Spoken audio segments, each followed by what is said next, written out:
ఒక ప్లేయర్ నుంచి కోచ్‌గా మారిన అనుభవం ఎలా ఉంది?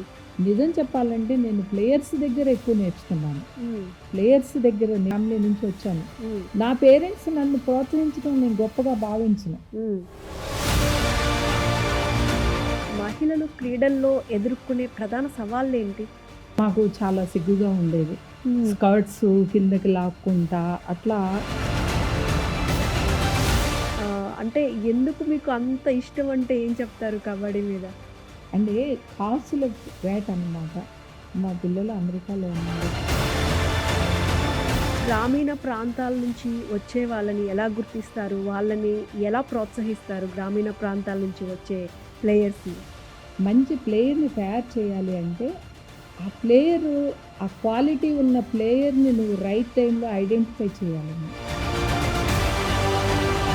మహిళలు క్రీడల్లో ముందుకు రావడానికి ప్రభుత్వం ఇంకా ఎలాంటి చర్యలు తీసుకోవాలంటారు? తెల్లవారుజామున మీకు ఏ స్కూలైనా విజిల్ వినిపిస్తుందా? హ్మ్. లేదు. హ్మ్. ఆ ఇది లేనప్పుడు ఏ క్రీడైనా, ఏ రంగమైనా కూడా మీకు పోటీతత్వం లేనిదే మనము రాణించడం అనేది చాలా కష్టం. హ్మ్. ఈ వీడియో మీకు నచ్చినట్లయితే లైక్ చేయండి, షేర్ చేయండి, మా ఛానల్కి సబ్స్క్రైబ్ చేయండి.